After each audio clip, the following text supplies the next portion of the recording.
entonces a las respuestas por parte del ministro de Energía, René Ortiz. Iniciar una aclaración que me parece pertinente y que fue omitida por mi persona en el momento de la apertura de esta comparecencia. Es una resolución que la tomé yo el día siguiente que fue declarado el estado de excepción en el país con motivo de la pandemia del nuevo COVID-19. Y en la parte pertinente, presidente, quiero señalar el artículo 3 de esta resolución mía.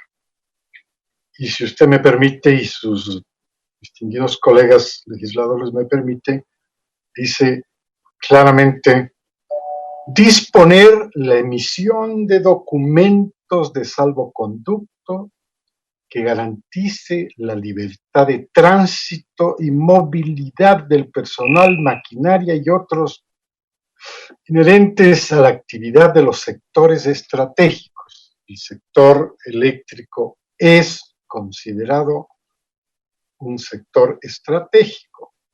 Dicho salvoconducto deberá ser emitido por la institución, empresa, compañía inherente al sector estratégico, el mismo que será registrado por cada uno de ellos e informado a los respectivos viceministros de cada sector. Me refiero al sector minero y también al hidrocarburífero. Los cambios que se realicen a los salvoconductos serán registrados e informados a cada viceministro. El objetivo de este artículo era precisamente señalar el efecto de un salvoconducto. Es una forma de realizar el trabajo que tiene que realizar un sector que labora 24/7 para cumplir con su objetivo sin ningún tipo de interrupciones. Eso es el salvoconducto.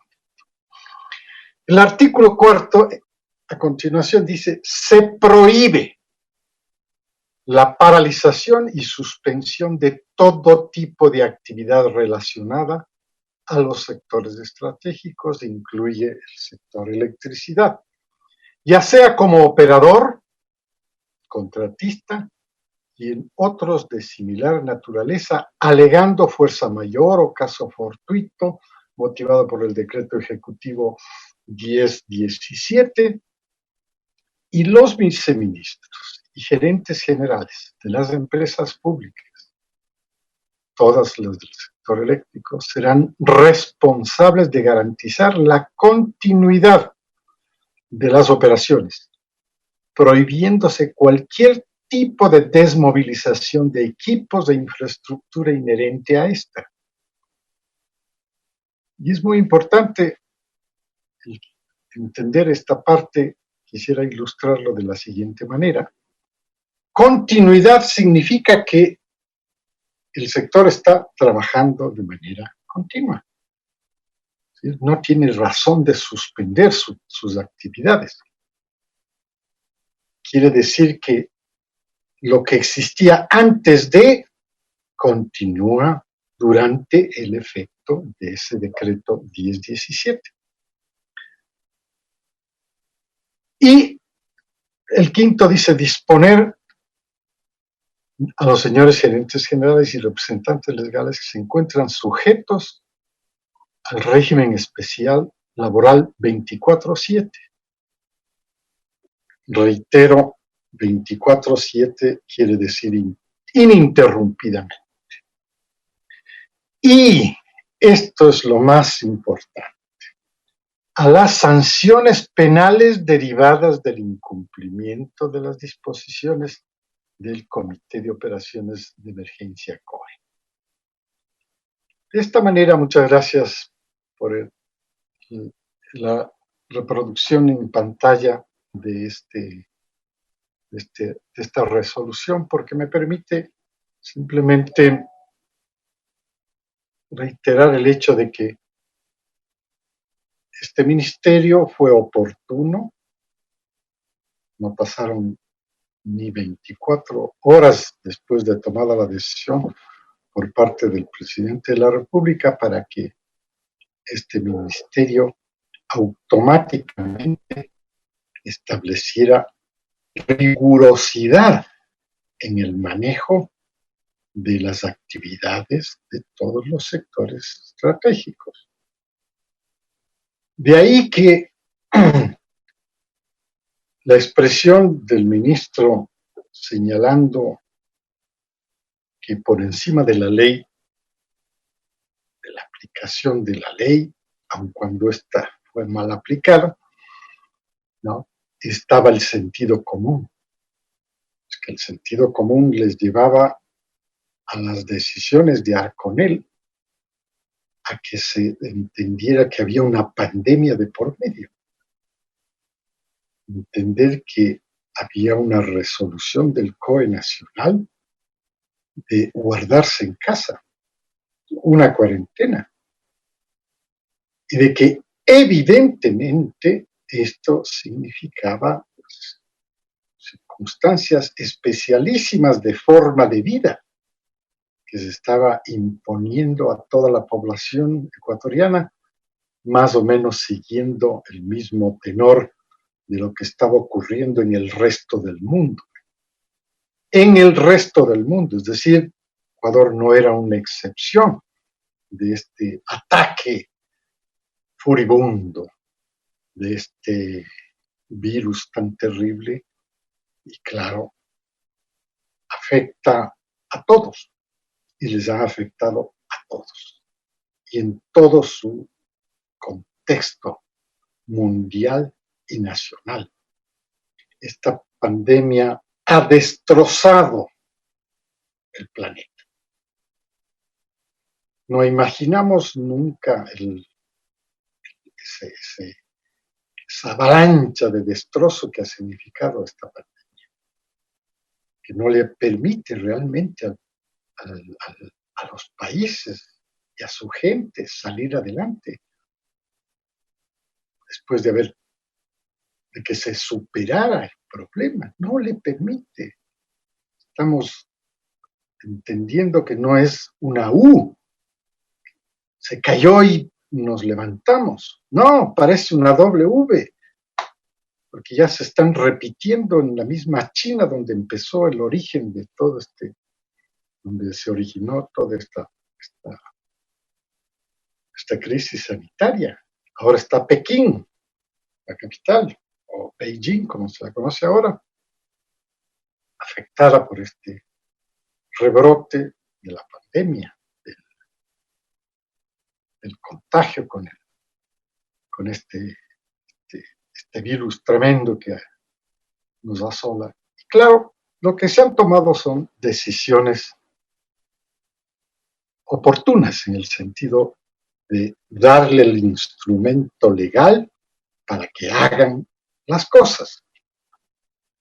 Entonces, evidentemente, quiero reiterar el hecho de que esa resolución de Arconel simplemente puede revestirse de todos los instrumentos jurídicos para buscar amparo, pero no tenía sentido común, no entender lo que estaba sucediendo en la sociedad. Y entonces, el llegar a tomar un promedio, yo mismo me burlé de esto. Y esa es la razón por la que el presidente de la República toma esa decisión respecto al director ejecutivo y respecto a todas las otras compañías distribuidoras de electricidad. Y es que el resto no se pueden quedar inmutables. Si me están obligando a que me tire al precipicio y yo no voy a reaccionar y decir, hey, pare un momentito, está mal. Pongamos un poco de sentido común en esto. El sentido común es eso, pues, examinar todo lo que se ha dicho en esta sesión de comparecencia. podía haber un instrumento jurídico que lo ampare, pero el sentido común era más importante. Y entonces, evidentemente, no nos vamos a tirar, deberían haber dicho las compañías, las empresas distribuidoras, todos al precipicio, porque Larconel dice que tomemos los promedios. No. Podían reaccionar naturalmente ante esta falta de sensibilidad sobre lo que significaba una pandemia como la que todavía estamos viviendo.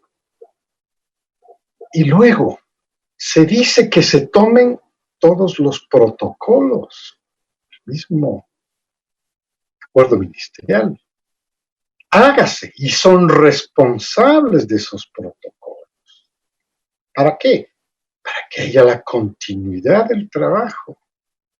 Y vea usted cómo aquí han estado en la línea de frente, combatiendo esta enfermedad tan terrible y tratando de prevenir en la medida de lo posible el contagio, encontraron las formas de seguir trabajando. Aquí no. La comodidad, como dije al comienzo, la comodidad les llevó a no tomar la medida.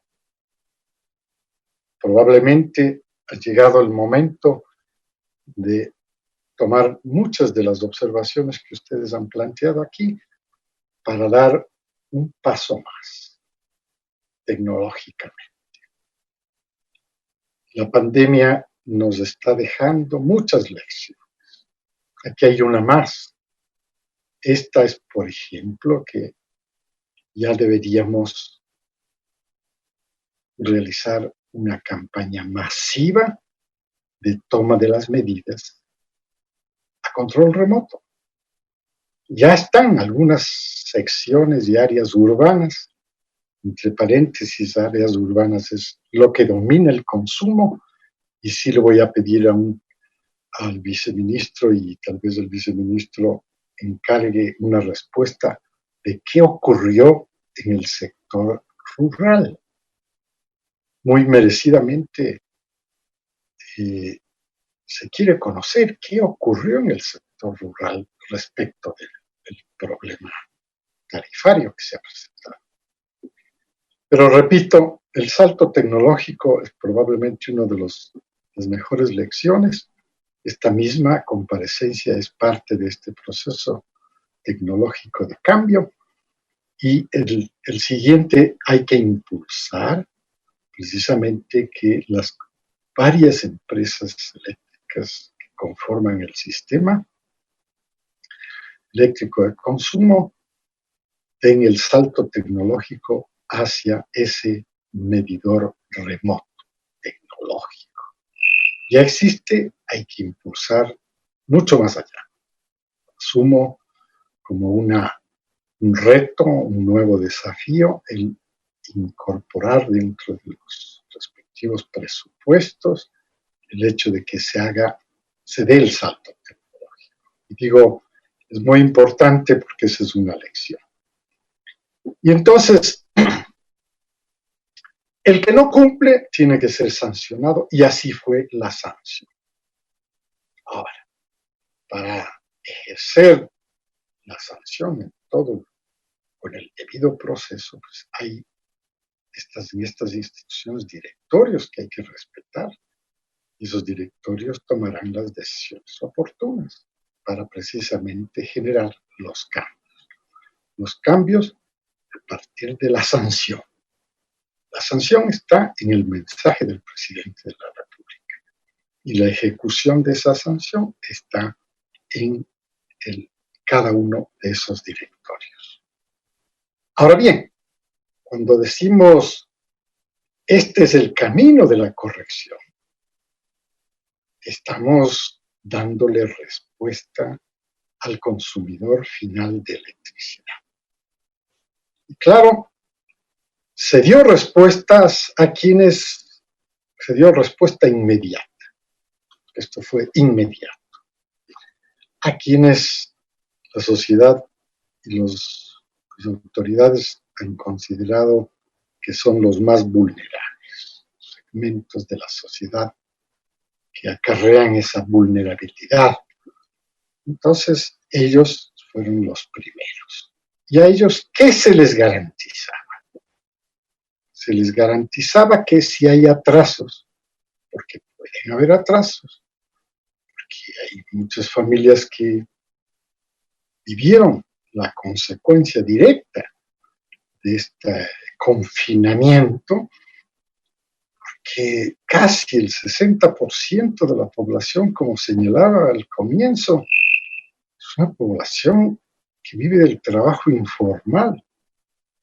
Y vivir del trabajo informal quiere decir ganarse el sustento diariamente. Pero probablemente entre las prioridades de una familia de esas condiciones de vida, probablemente en algún momento no es el pago de la factura eléctrica, sino el abastecimiento de alimentos para todos, incluidos los niños de la familia. Y eso originaba el retraso. Entonces, para ellos, la respuesta automática, inmediata, no se preocupen, tranquilos, pueden retrasarse y no van a recibir ningún recorte. Pero tampoco van a recibir ningún recargo, que es en efecto lo que dice esa resolución.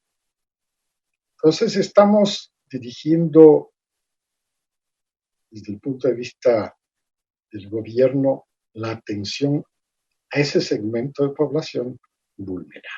Y es bastante grande, es el 60% de la población aproximadamente. Entonces, pero no queda ahí. Dice, hey, falta una parte. Dice, si me generan mayor confinamiento,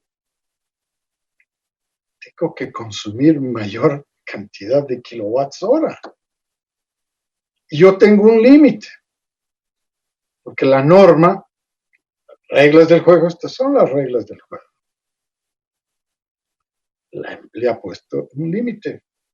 No, se le anticipa desde el comienzo a este enorme conglomerado humano de ciudadanos, se le anticipa que no se preocupe, que dadas las circunstancias del confinamiento puede excederse, puede pasarse y no le va a pasar nada.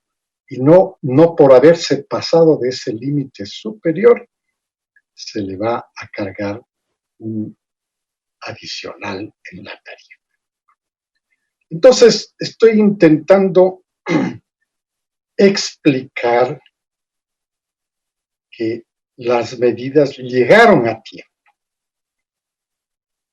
y llegaron para ese grupo ciudadano.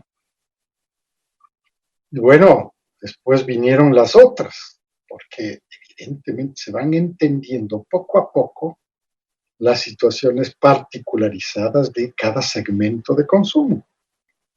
Y ahí viene la respuesta también. Ahora, puede ser que la percepción de esa respuesta sea distinta. Para unos le faltó inmediatez. Ok, es posible. Y hay que admitir que es posible que alguien estaba esperando que esto hubiera sido antes en lugar de tan tarde o como sea. La interpretación de la inmediatez de esta resolución nueva para poder atender también al otro segmento.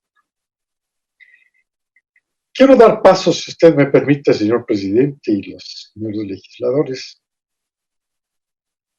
damas de caballeros, legisladores, quiero hacer un breve comentario que también va a ser explicado en detalle sobre lo que significa. Señor ministro, si usted es tan gentil, señor ministro, con el debido convenimiento, si es tan gentil, si podría concluir su intervención en mérito al tiempo, en razón de que estamos por cerrar este punto del orden del día. Apelamos a su gentileza para efectos de que por favor, en unos minutos para concluir su intervención. Muy gentil, gracias. Ya que iba a finalizar señalando simplemente que en este sector eléctrico también se ha podido realizar todas las instalaciones debidas para poder incluirle dentro de la oferta exportable que tiene Ecuador de bienes y servicios. Este es un servicio adicional. Y esto para sostener la dolarización. Porque la dolarización se la sostiene solamente de tres maneras. Se impulsan las exportaciones, se invita al capital extranjero a invertir en nuestro país, y la tercera es por deuda. Entonces, tiene su razón de ser que también se impulsen las exportaciones de este servicio, que por el momento pues, está disponible y por el momento no lo vamos a frenar, al contrario, lo vamos a seguir fomentando, porque si esto es una relación directa de los bienes, de los recursos naturales que tiene Ecuador, pues los vamos a aprovechar perfectamente. Y ya ven ustedes en la lista de los proyectos que fueron citados en la intervención anterior de los funcionarios de cada una de las partes del sistema, se acaba de hacer notar que también vienen los renovables como parte de la oferta exportable. Hay la mejor intención de seguir haciéndolo bien, pero también hay las equivocaciones, y en las equivocaciones tiene que haber sanciones. Las sanciones se van a dar. Muchas gracias, presidente. Hemos escuchado ahí al ministro de Energía, René Ortiz, quien volvió a citar el decreto ejecutivo 1017, en donde en su artículo 4 se prohíbe la paralización y suspensión de todo tipo de actividad relacionada con el sector estratégico. Además indicó que es necesario caminar hacia un medidor de